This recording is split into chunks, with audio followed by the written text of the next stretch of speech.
Hola, ¿cómo están? Bueno, la idea de hoy es hacer una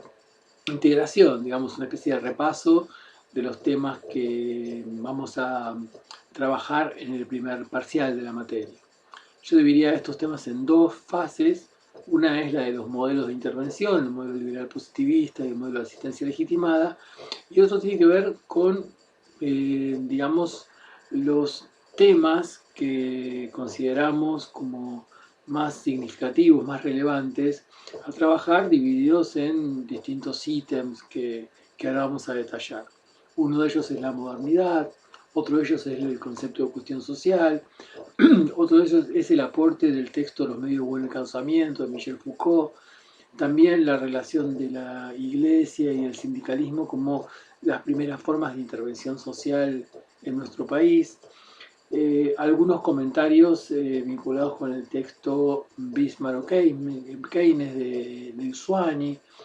la primera conferencia de asistencia social, el concepto de colonización pedagógica y de década infame, y la acción de la Fundación Eva Perón y el Ministerio de Salud de Ramón Carrillo. O sea, como para empezar a conversar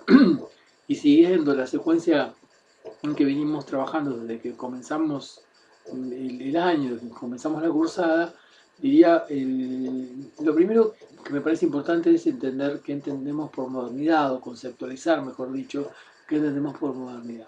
La palabra moderna, ustedes ya saben que tiene como distintas acepciones, distintas visiones. Una es cómo la vemos en la vida cotidiana o la planteamos en la vida cotidiana, y otra es lo que significa para el campo de la filosofía o para el campo de las ciencias sociales.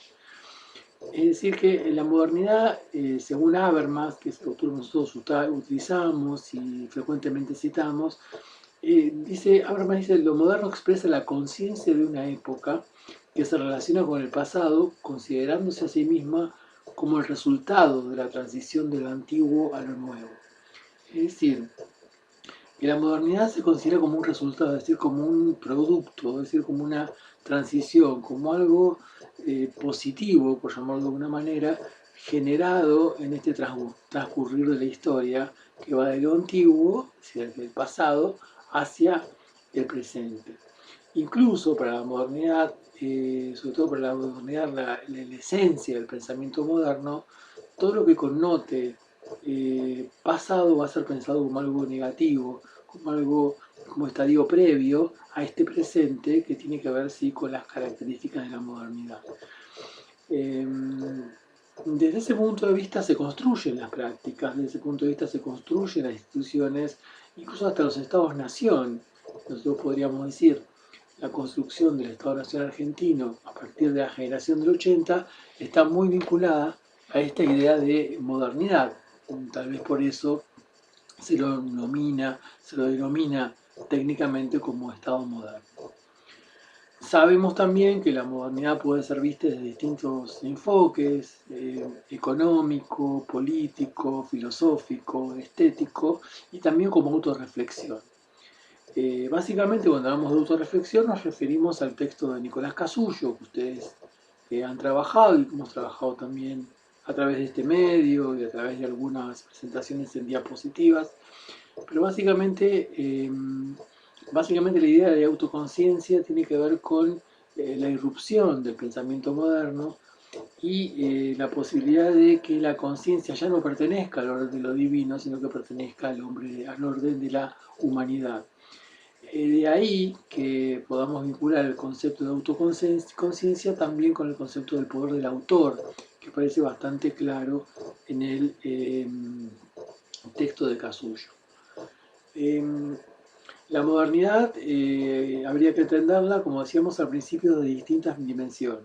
¿Cuál nos interesa dentro de la materia? Básicamente la dimensión política, desde el punto de vista que la modernidad se vincula con la construcción de los estados-nación, se vincula con la construcción de la idea de ciudadanía, se vincula con la idea de contrato social.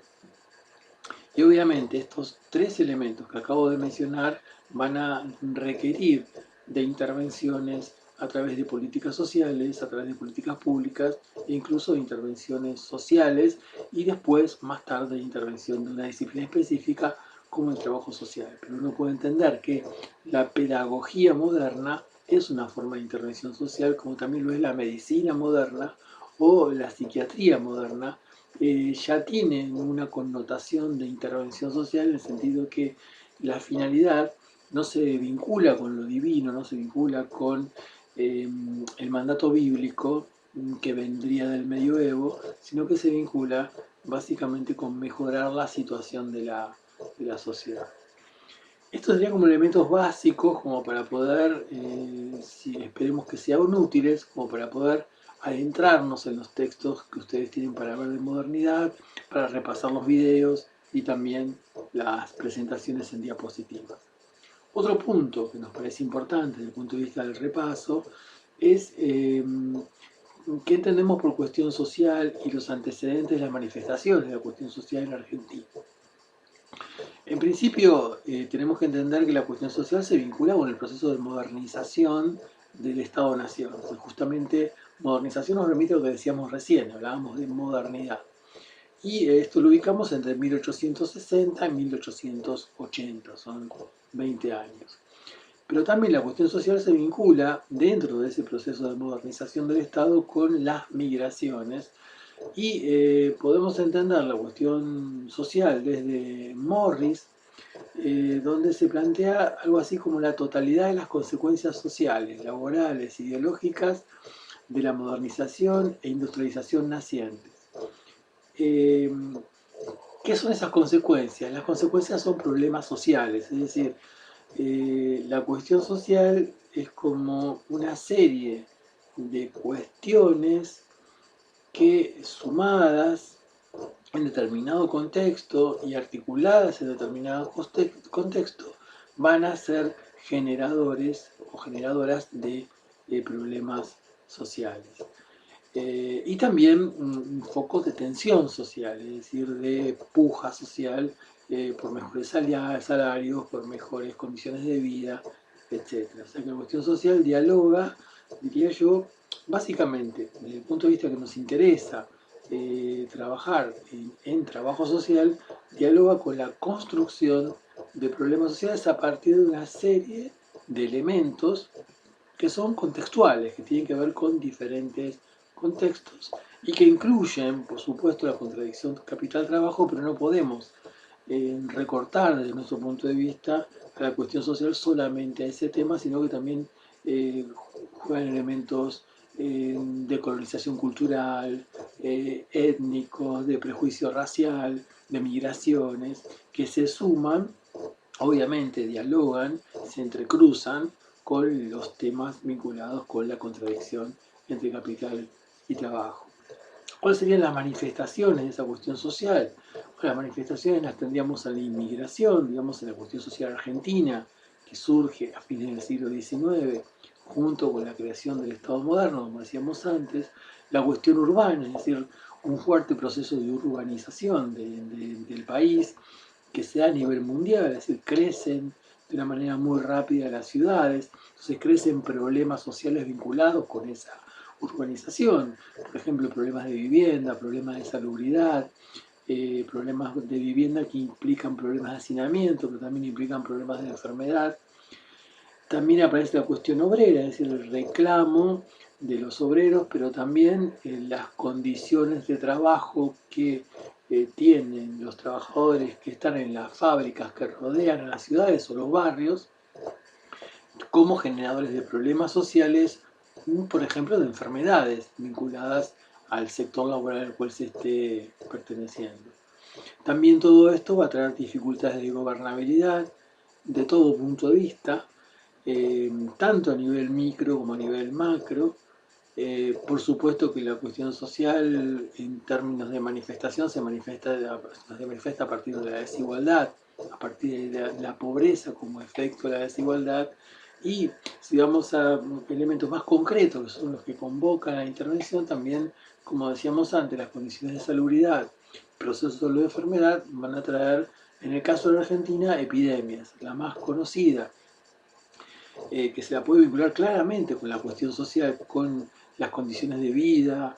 con las migraciones, incluso con la guerra de la Triple Alianza, con la guerra del Paraguay, es la famosa epidemia de fiebre amarilla que azota la ciudad de Buenos Aires en 1871.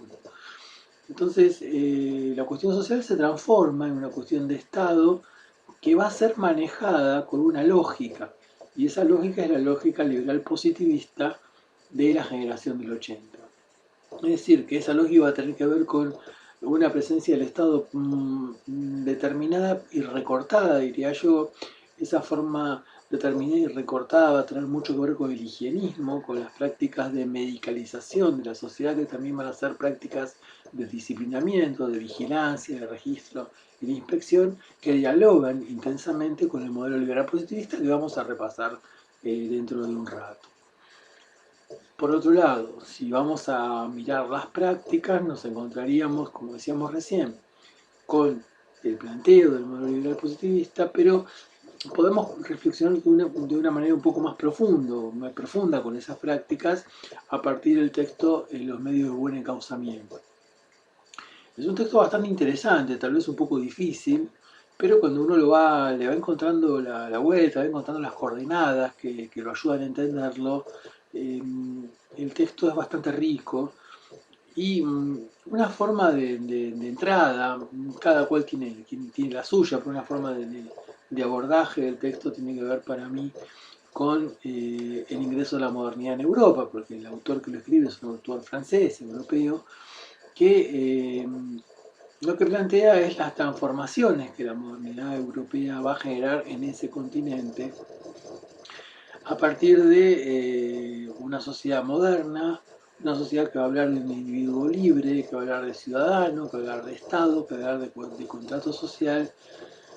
Es decir, que este individuo libre, este individuo en tanto ciudadano, este individuo que forma parte de un contrato social, va a ser controlado, va a ser disciplinado, ya con una metodología diferente que este autor denomina los métodos del buen encauzamiento. Ya no hay un disciplinamiento a través de la religión, sino que el disciplinamiento fundamentalmente va a tener que ver con una serie de metodologías, de tecnologías, dice Michel Foucault, que se van a aplicar sobre el cuerpo y sobre el cuerpo van a influir en la mente. Es decir, que este proceso de lógica de construcción de sentido se corre de lo religioso y pasa al mundo del conocimiento. Es decir, se va a requerir de prácticas específicas que construyan ese encauzamiento, es decir, prácticas que intervengan en el cuerpo, en la mente y en el contexto de ese otro que va a ser disciplinado. Es decir, que a partir de las prácticas se construye un modelo de sociedad. O sea, el nuevo modelo de sociedad que aparece con la modernidad y que aparece, si miramos la Argentina con el Estado moderno, no es una declamación, no es que se construye a partir de un decreto, que se construye a partir de una ley, que se construye a partir de determinado proceso o determinada declaración, sino que se construye a partir de prácticas. Y ya en el siglo XVII, si leemos los medios de buen encauzamiento, nos encontramos con la preocupación de enderezar las conductas. Es decir, la pregunta sería cómo construir nuevas subjetividades que se adapten a una lógica donde el control y el disciplinamiento ya no pasan por la religión, sino que pasan por la productividad, pasan por el trabajo, pasan por una organización diferenciada de la vida cotidiana que tiene poco que ver con la vida campesina y sí bastante que ver con la vida dentro de la sociedad. En el texto de los medios del buen encauzamiento, en el capítulo 2 de Vigilar y Castigar, se mencionan 3 operaciones básicas para lograr ese fin, y estas son fundantes de las prácticas del siglo XVII y se expresan con bastante claridad, que son la vigilancia jerárquica, la sanción normalizadora y el examen.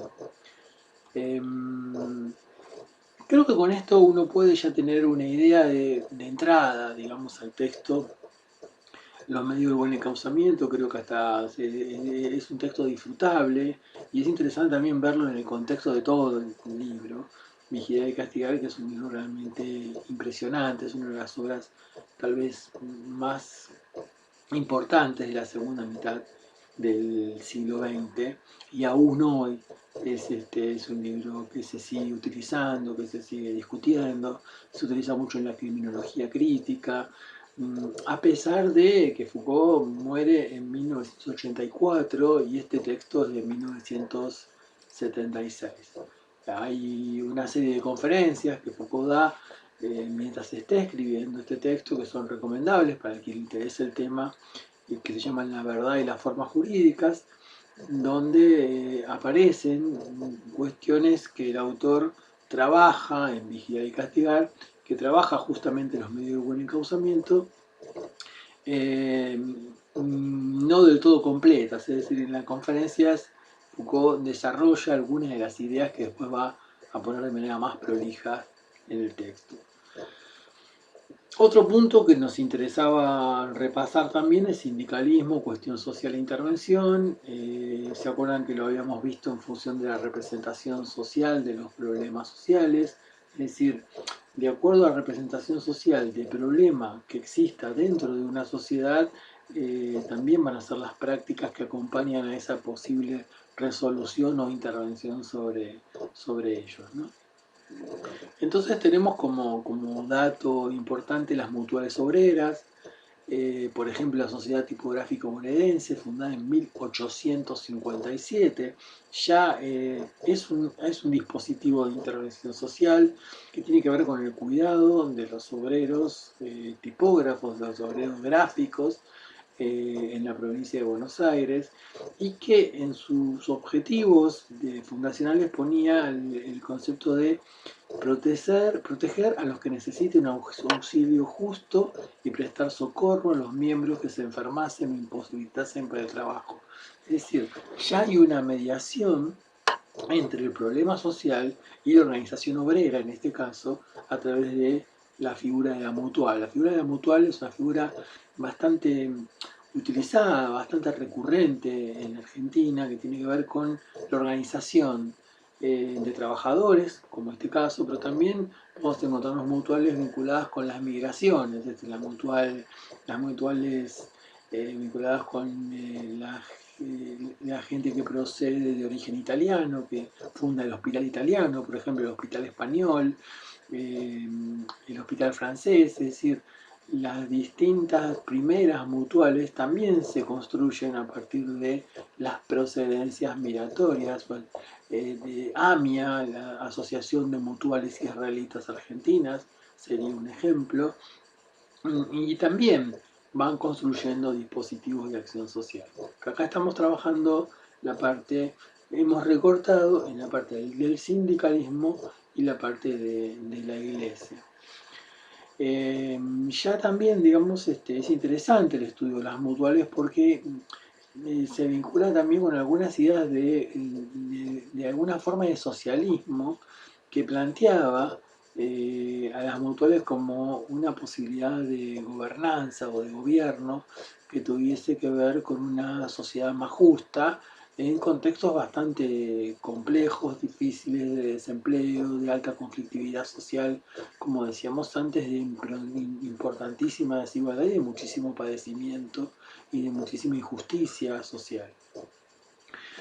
En ese caso también las mutuales obreras no solamente se ocupan de la asistencia, digamos como decíamos recién, auxilio para prestar socorro a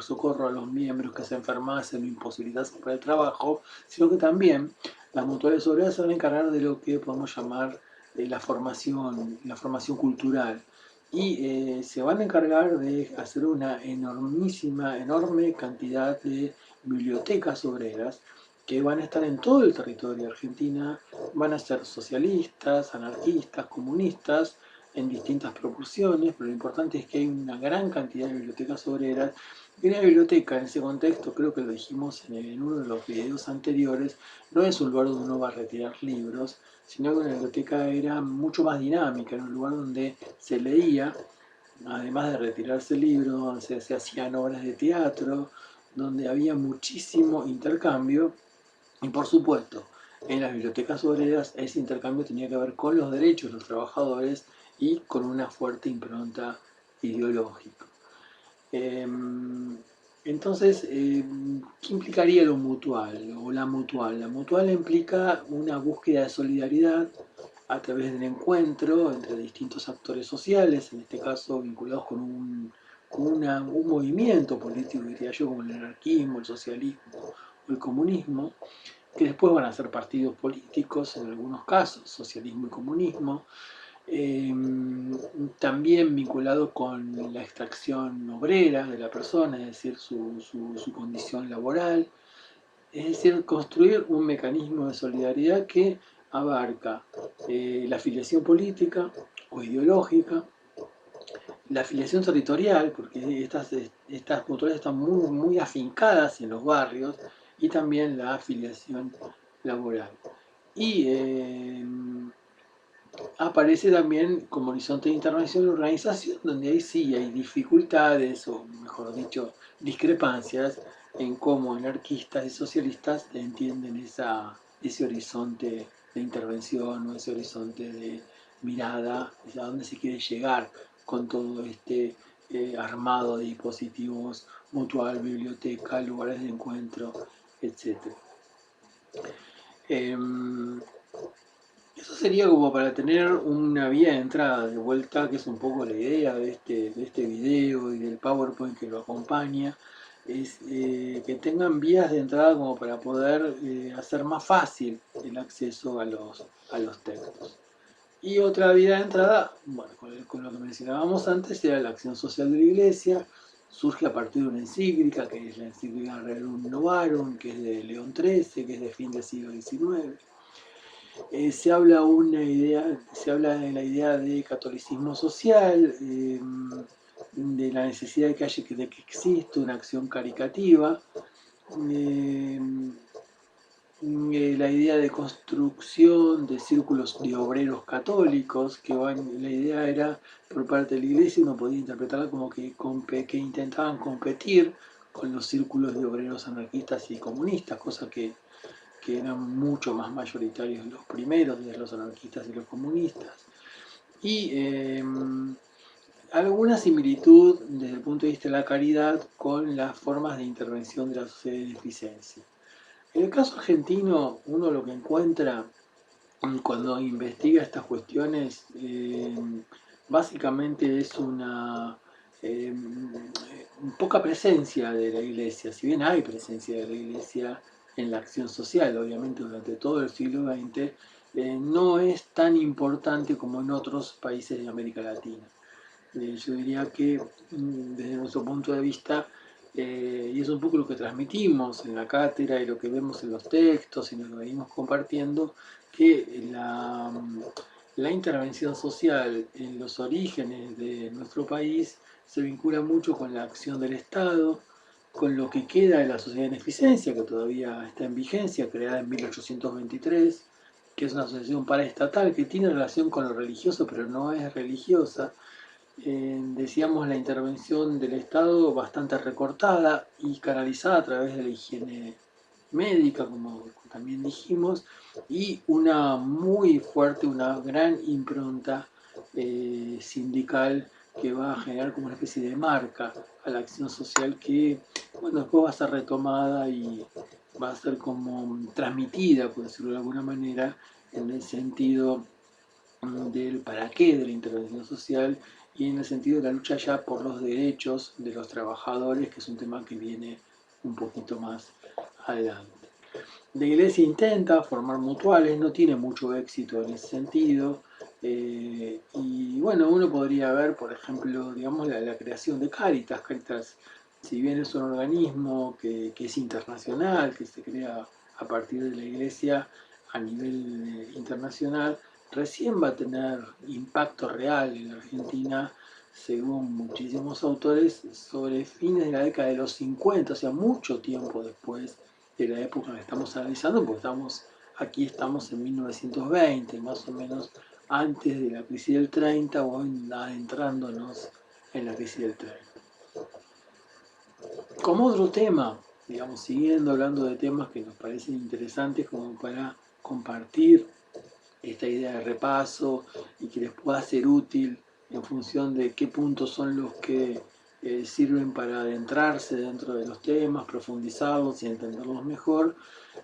También me parece importante, ya que nos metemos, salimos de la década del 20, entramos en la década del 30, entramos en la crisis del 30, empezamos a plantear, digamos, la diferencia entre el estado keynesiano y el estado de bienestar. Eso aparece en el artículo de Isuani, Bismarck o Keynes. Es un artículo, un clásico que hace mucho tiempo que lo venimos utilizando. Creemos que sigue siendo útil porque marca una clara diferencia entre lo que sería el estado keynesiano en lo económico y el estado de bienestar, que tiene otras características, pero que convive muchas veces uno con el otro. Básicamente el estado keynesiano implica una ruptura de la etapa liberal previa a la crisis de 1930, y ya había habido experimentos, por llamarlo de alguna manera, keynesianos, que se habían comenzado a desarrollar antes de lo que llamó la Gran Depresión, que ya estudiamos cuando se habla de la década del 30, así se la llama a nivel global, a nivel mundial. Básicamente el estado keynesiano se diferencia del estado de bienestar por las que las causas que lo sostienen son económicas, utiliza elementos económicos y se relaciona con el concepto de inversión y de redistribución. Si ustedes recuerdan, cuando hablamos de este tema y contextualizábamos el artículo de Isuani, está escrito en la década de los 90, donde había una interesante discusión acerca de, bueno, cuál es la diferencia entre un estado de keynesiano y un estado de bienestar. Y la pregunta que más aparecía en ese contexto era, en un momento donde había un fuerte auge del neoliberalismo con la idea de desmantelar el estado de bienestar, la pregunta que se hacían quienes estaban en esa política era cómo es tan difícil desmantelar el estado de bienestar y es tan fácil desmantelar el estado keynesiano.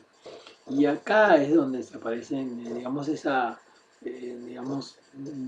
ruptura o esa división de aguas, en el sentido donde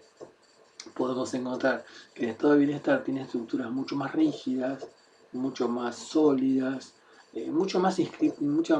fuertemente inscritas en la subjetividad de las personas, que el estado keynesiano, que es un modelo económico, y un modelo económico es más fácil de ser cambiado que un modelo de estado de bienestar que ya tiene instituciones que tienen décadas de existencia y sentido de existencia y no pueden ser eliminadas por decreto, porque queda como un vacío que genera una gran dificultad de gobernabilidad.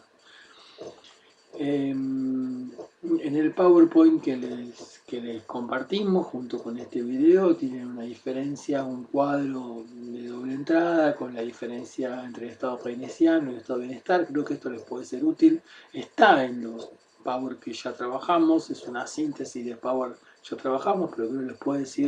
les puede servir como para revisarlos y después ir a los textos, ir a los materiales que ya trabajamos hasta el primer parcial. Y bueno, es un cuadro de doble entrada que compara básicamente el estado keynesiano, el estado de bienestar, en tanto las causas, en tanto los instrumentos que utiliza, en cuanto el sentido de la redistribución de la riqueza, que está más ligado al estado de bienestar, y la idea de inversión y producción, que está más ligado al estado keynesiano. A veces se producen confusiones en este sentido porque el estado keynesiano se vincula con la redistribución de la riqueza y la redistribución de la riqueza requiere de inversión y producción. Pero son dos modelos diferentes. Tengamos en cuenta que son dos formas diferentes del Estado. ¿En qué contexto empiezan a aparecer las primeras digamos, señales o los primeros signos de keynesianismo y de necesidad de estado de bienestar en la Argentina? Básicamente con la crisis de 1930, donde hay una crisis del proyecto liberal, hay una enorme, tremenda crisis económica mundial que implica fuertemente a la Argentina, que impacta fuertemente a la Argentina como a toda América Latina. También en un contexto de intento de restauración conservadora a partir de un golpe de Estado, el primer golpe de Estado del siglo XX,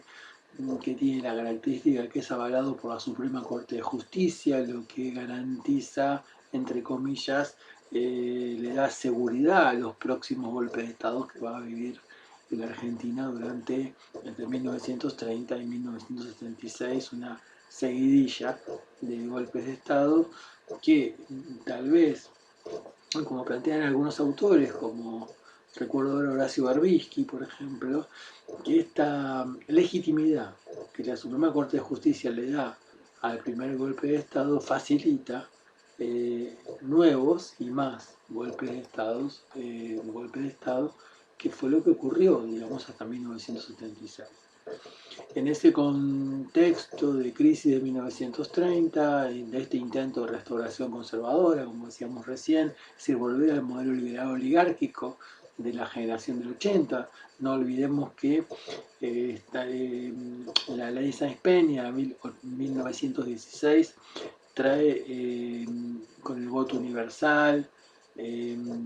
trae la asunción del radicalismo al gobierno, o sea que la oligarquía queda como en el costado del poder, si bien sigue teniendo muchísimo poder, ya no tiene poder de gobierno, ya no está gobernando, y el golpe de Estado intenta una vuelta a la fuerza, digamos, de la oligarquía tradicional, cosa que logran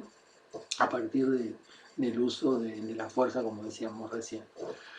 En ese contexto encontramos nuevos procesos de urbanización, es decir, va a haber más movimientos poblacionales, la crisis va a hacer que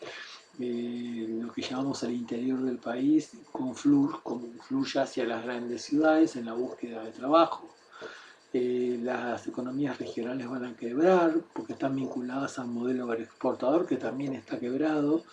Los productos agroexportadores de la Argentina tienen un valor mucho menor a partir de la crisis y es lo único que el país producía, y eso hace que empiece a producirse, como ya había pasado con la Primera Guerra Mundial y va a pasar en la Segunda Guerra Mundial, que empiece a generarse un pequeño aparato fabril que va a ir creciendo de sustitución de importación, es decir, lo que no se puede comprar porque no hay dinero para comprarlo empieza a ser fabricado en el país. Entonces eso va a hacer que haya más necesidad de mano de obra en los centros urbanos y ir a un centro urbano en condiciones tremendamente precarias, sin derechos laborales, sin derechos sociales, con salarios magros, con inestabilidad laboral, era hasta más certero, generaba más seguridad que quedarse esperando que se solucione el problema del campo, el problema de la exportación agropecuaria. Entonces vamos a encontrarnos con este movimiento poblacional, con nuevos procesos de urbanización. Esto también va a traer como novedad nuevas formas de asociacionismo barrial. Esto va a ser interesante porque hoy podemos encontrarnos también con formas de asociacionismo barrial a través de comedores, merenderos. Las crisis siempre hacen que los barrios se construyan formas de organización y esa forma de organización desde la década de los 60, 70 y hasta la actualidad siempre tienen algún diálogo con los trabajadores sociales, con el trabajo social como disciplina. También es un contexto de incertidumbre laboral, un contexto donde se unifica la CGT como para luchar por los derechos laborales que van a aparecer después. Y todo este periodo entre 1930 y 1943, a partir de esta restauración conservadora desde un golpe de Estado, se lo llama década infame. Ese título viene a partir de un periodista llamado José Luis Torres, que se dedica a hacer una serie de investigaciones periodísticas durante todo ese tiempo y escribe un libro justamente que se llama La década infame, donde va denunciando lo que fundamentalmente no la corrupción básicamente, sino la entrega de la economía del país a los capitales británicos y cómo había una corrupción vinculada con esa entrega del país a los capitales británicos. Es interesante volver a leer el libro de La década infame de José Luis Torres desde el punto de vista histórico en ese sentido. José Luis Torres no es un periodista que va a hacer hincapié en la corrupción de la clase política conservadora que está gobernando el país entre 1930 y 1943, sino que va a criticar esa corrupción en clave de entrega de los intereses y la economía argentina a los capitales británicos y también a los estadounidenses, pero fundamentalmente a los capitales británicos. Ese periodo se va a llamar década infame, ya dijimos por qué, por este autor que mencionábamos recién. En ese periodo se suceden distintos gobiernos militares y civiles, hay una serie de situaciones bastante complejas, la desigualdad va a ir aumentando, el malestar va a ir aumentando, hasta que en 1943 se va a producir otro golpe de Estado, donde, bueno, digamos que finaliza esa década infame, porque finaliza, por ejemplo, la proscripción de los partidos mayoritarios, del partido mayoritario del radicalismo. A partir del 43 van a aparecer una serie de leyes obreras, a partir de que Juan Domingo Perón forma parte de la Secretaría de Trabajo y Previsión. Y también, bueno, se entiende por década infame algunas cuestiones que ya hemos trabajado y que ya tienen en los textos que tienen para leer. Sí aparece como concepto que nos pareció importante recordarlo en clave del parcial, es el concepto de colonización pedagógica, y en ese sentido me parece que es importante repasarlo, importante aprenderlo, internalizarlo, en el sentido de que la colonización pedagógica implica que la formación universitaria, secundaria, primaria, está construida en clave colonial. Es decir, en clave de formarnos para la entrega del país. Eso es la palabra entrega, la palabra colonización, la palabra dependencia, que después va a ser usada en la teoría de la dependencia ya en la década de los 60, dentro de 20 años aproximadamente en este contexto. Bueno, ya está presente esta idea y básicamente Arturo Jaureche, por ejemplo, hace mucho hincapié en la cuestión de la universidad, ¿no? Es decir, dice una universidad argentina solo será argentina no por su radicación geográfica, sino porque defienda los intereses de la Argentina y en ese sentido es necesario trabajar con cómo se va construyendo esa formación y lo que Jaureche percibe, como otros autores como Raúl Escalabrino Ortiz, por ejemplo, otro autor de la época, que la formación académica, antes que la universidad sea universalizada a partir de la gratuidad de 1946, o sea, después de la década infame, los programas de estudio tenían que ver con preparar, para decirlo rápidamente, preparar eh, empleados de estas corporaciones multinacionales que se servían de toda la materia prima que el país producía y volvían vendiéndonos esa materia prima como producto ya elaborado. Es muy común el ejemplo de lo que podríamos decir, la lana que se produce en la Patagonia vuelve al país en forma de ropa fabricada en en las empresas textiles de Manchester en Inglaterra. En ese sentido, bueno, hay una fuerte crítica, una severa crítica que hacen estos autores que van a ser los forjistas. Forja era Fuerza de Orientación Radical por una Joven Argentina. Son jóvenes que ponen en cuestión esto y plantean esto como una situación de dependencia que hay que cortar y que hay que armar un modelo económico, productivo, que no sea solamente extractivista, es decir, que sea generador de materias primas, sino que también fabrique y genere una industria propia y que esa industria propia, esa industrialización nos haría o nos hace menos dependientes o independientes. Y justamente en este contexto, en 1943, empiezan las nociones de necesidades y derechos, aparecen las ideas vinculadas con el concepto de justicia social en 1943, esto se ratifica en la Constitución de 1949,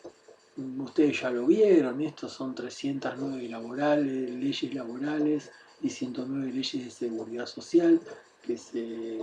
sancionan en un periodo de 3 años. En 1947 el país tiene ocupación plena, y hay una serie de formas nuevas de promoción social que eran impensadas muy poco tiempo antes, y hay un gran fortalecimiento de lo que sería el sistema de protección social, lo que va a hacer que haya nuevas formas de intervención social y una nueva visión de los problemas sociales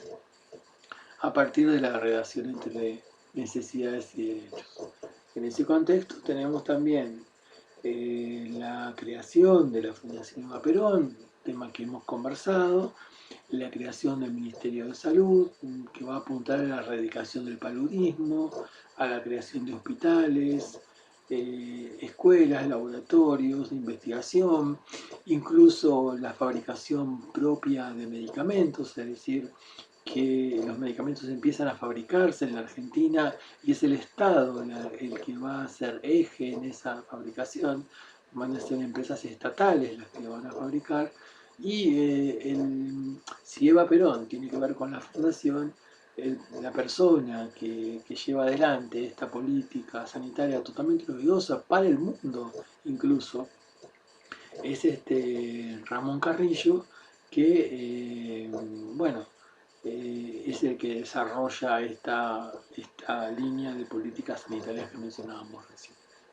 Hasta acá estos serían los temas, básicamente los temas que estamos compartiendo. Ahora vendría algo más esquemático, que son los modelos. Volvemos atrás, diría yo el modelo liberal positivista. En el sentido de lo que conviene estudiar en cada modelo es qué concepción de sujeto, qué marco conceptual tiene y qué modalidad de intervención nos está proponiendo.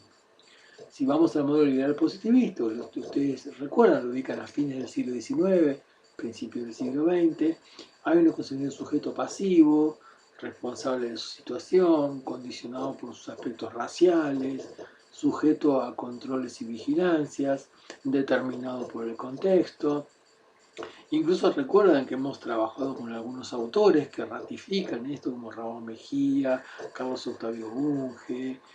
José Ingenieros, etc. Básicamente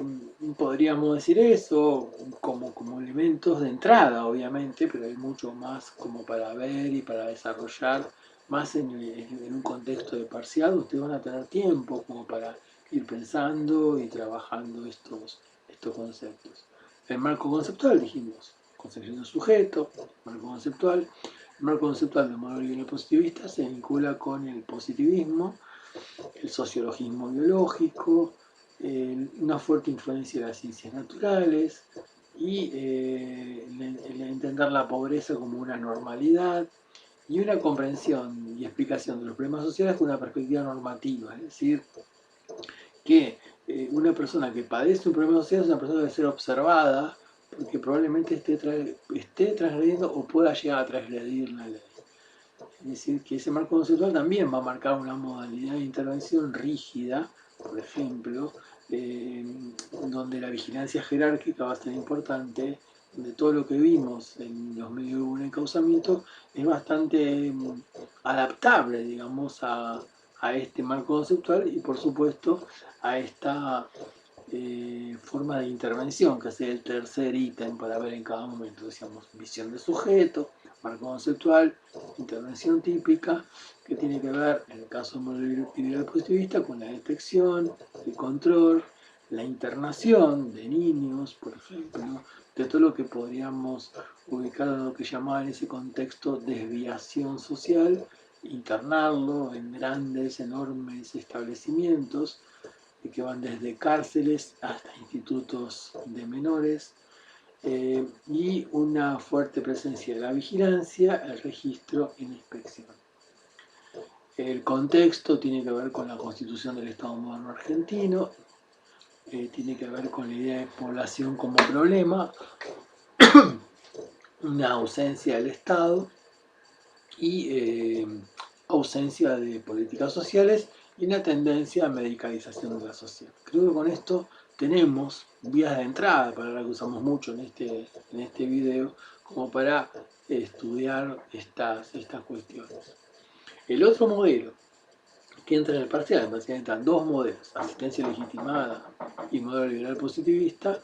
Nos encontramos con un modelo que va de 1945 a 1955, estamos hablando de asistencia legitimada, donde el sujeto es un sujeto activo, es un portador de derechos sociales y es el centro de las políticas sociales. O sea, que se invierte la lógica que hablábamos recién. Es decir, desde este modelo de asistencia legitimada aparece esta idea de donde hay una necesidad, hay un derecho social no cumplido. Es decir, que una persona que tiene una necesidad de vivienda, una necesidad de salud, una necesidad de educación y no puede ser cumplimentada, esa persona es acreedora de la sociedad y la sociedad está en deuda con ella. Desde esa lógica, obviamente va a cambiar la forma en que estoy entendiendo a esa persona, el marco comprensivo explicativo, es decir, el marco conceptual, y también la modalidad de intervención. El marco conceptual del modelo de ciencia legitimada, constitución de sujeto, ya lo mencionamos recién, vamos al segundo ítem. El marco conceptual se vincula con la justicia social, se vincula con la noción de derecho social.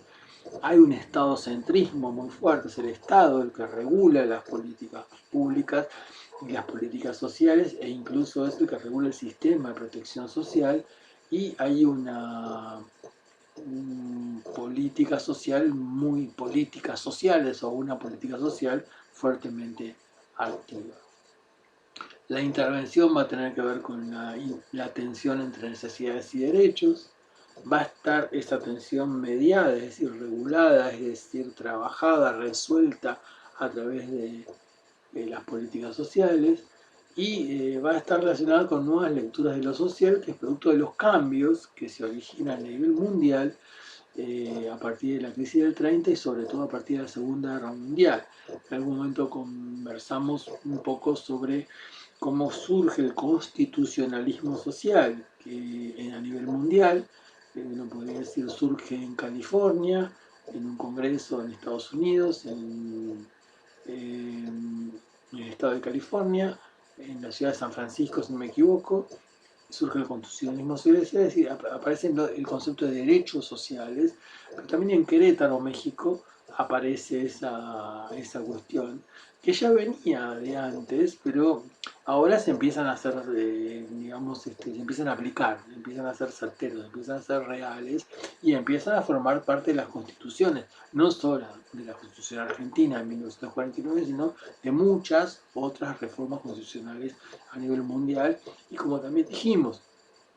la creación de la Organización Mundial de la Salud, de la FAO, que es el organismo que se vincula con la alimentación dependiente de las Naciones Unidas, UNICEF, también de las Naciones Unidas, UNESCO, también Naciones Unidas, UNESCO vinculado con la cultura, UNICEF vinculado con la niñez, hablan también de derechos de la niñez, el derecho a la cultura, el derecho a la salud, etcétera, etcétera. Es decir, que la cuestión de los derechos sociales, la cuestión de lo social como tema de intervención, se hace muy fuerte, muy importante, y de ahí que crezca muchísimo lo que hoy llamamos trabajo social a partir del contexto de post-Segunda Guerra Mundial. Bueno, con esto creo que tenemos algunos elementos que creo y espero que sean esperamos que sean útiles como para poder repasar y fortalecer un poco lo que ustedes ya tienen vinculado con los temas del primer parcial. Así que bueno, mucha suerte, estamos en contacto, no duden en comunicarse y bueno, nos estamos viendo.